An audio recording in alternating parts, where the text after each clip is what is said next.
everybody, Rev Nation here, and I am going to talk about my 2022 Toyota 4Runner.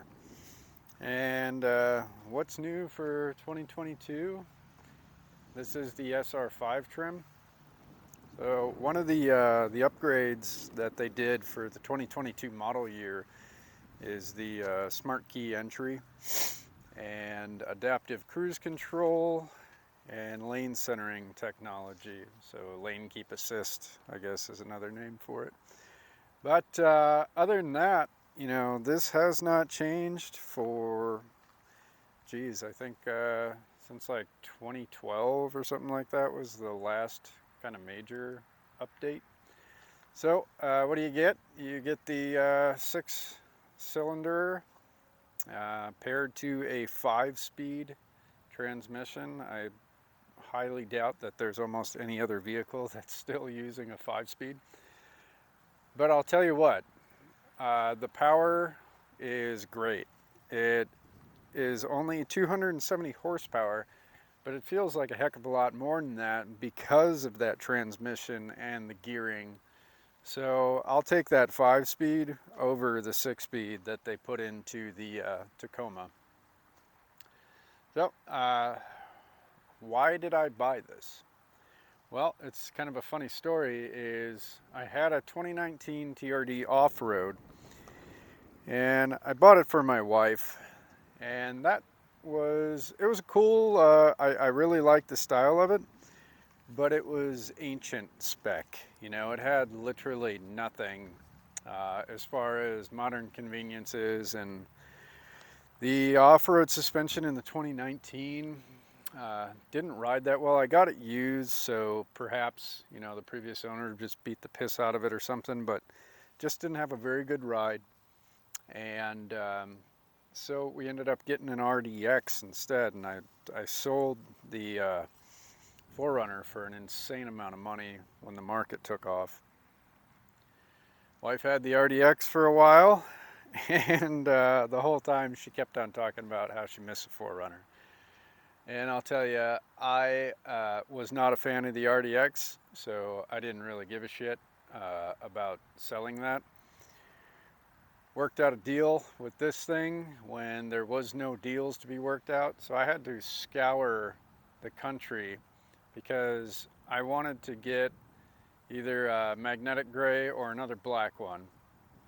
I wanted cloth seats. Couldn't get any of the 22 off-roads really, because they were just pretty much selling off-road premiums because they want to make all the money they can.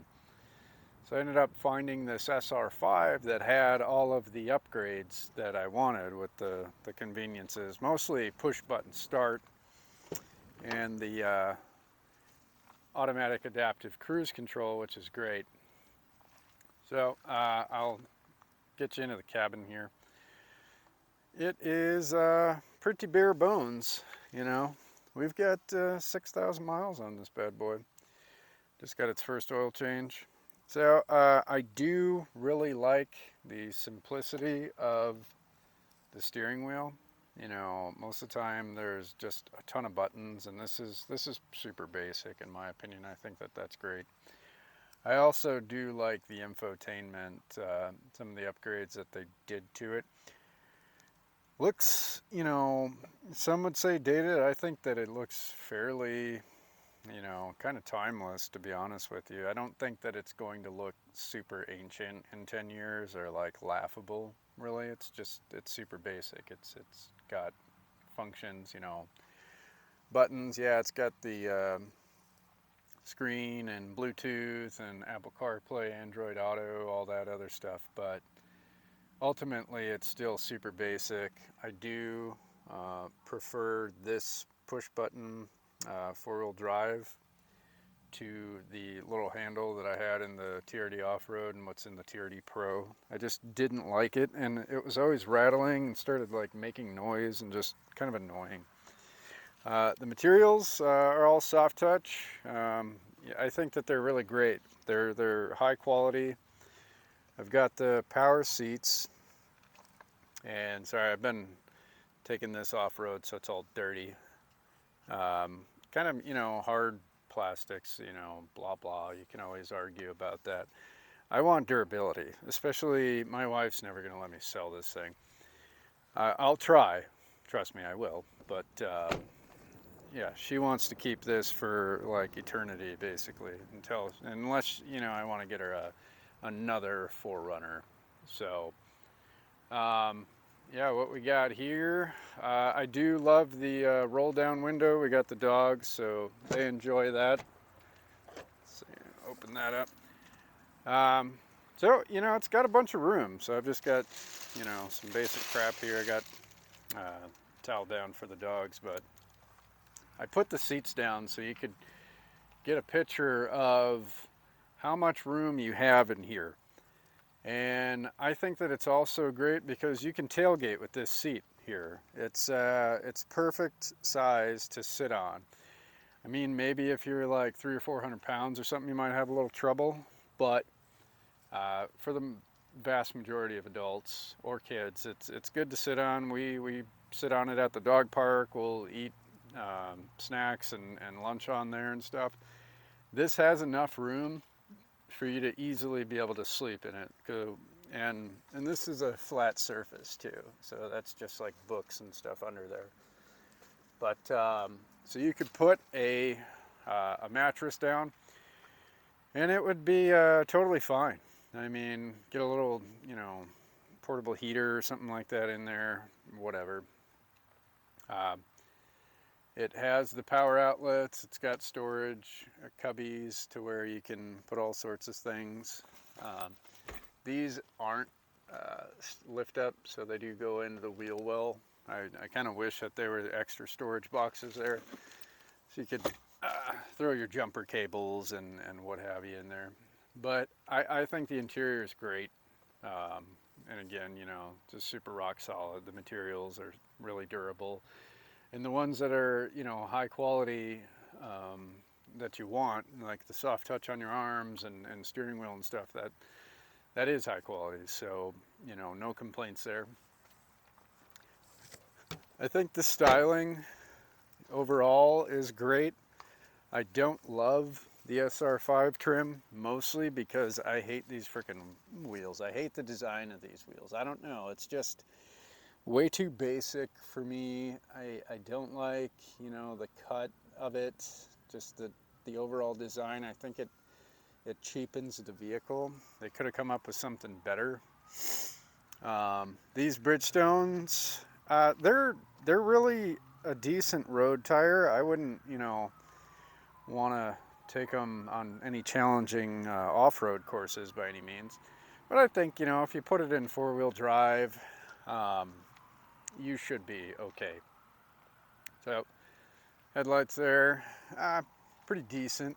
They're not the LED upgrades, so just standard headlights. Do have your fog lights there.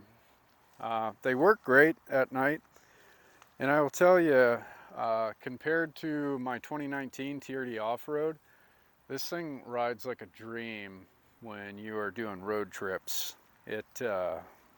It's phenomenal on road, and the cabin noise is not bad at all. It's actually super quiet. It's about as quiet, honestly, as my old BMW. I had a 2016 328i with a 6-speed manual. It's a great car. But yeah, I don't know, man. Should you buy one? I think so. I'll make another video. I don't have my price sheet with me, and I can break down the price and all that stuff. They did, this is the dumbest thing though. I won't spoil the video, but they did charge me a markup on it, but they royally screwed themselves on the trade. So I don't know. I still came out way ahead. But ultimately they did charge me $1,000 over MSRP. But they gave me $4,000 more for the trade than what the value was and what any other place offered. So I ended up, gaining $3,000 on the deal, which, worked out for me. I don't like the pinstripe. That was already on there. That got put on there at some frickin' factory or some shit. I don't know. My wife doesn't mind it. I was not happy when it showed up and it had that.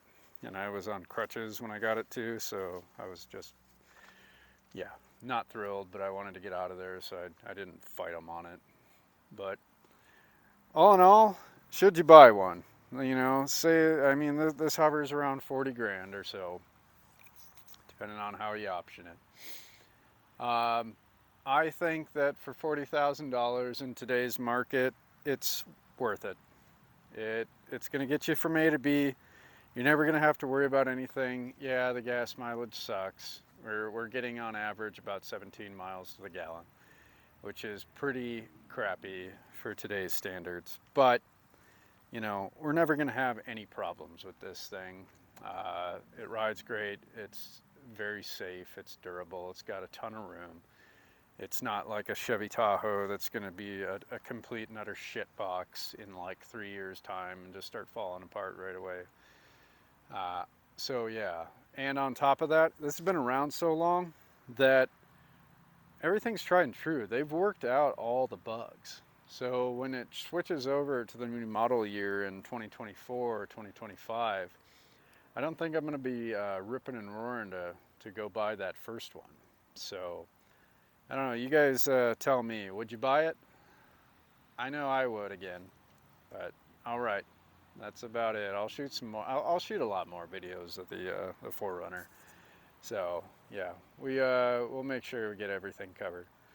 Thanks, and like and subscribe and comment down below, especially comment, man. You know, like I really want to know what people are thinking about cars, and I'll reply to pretty much all your comments and stuff. So, all right, later.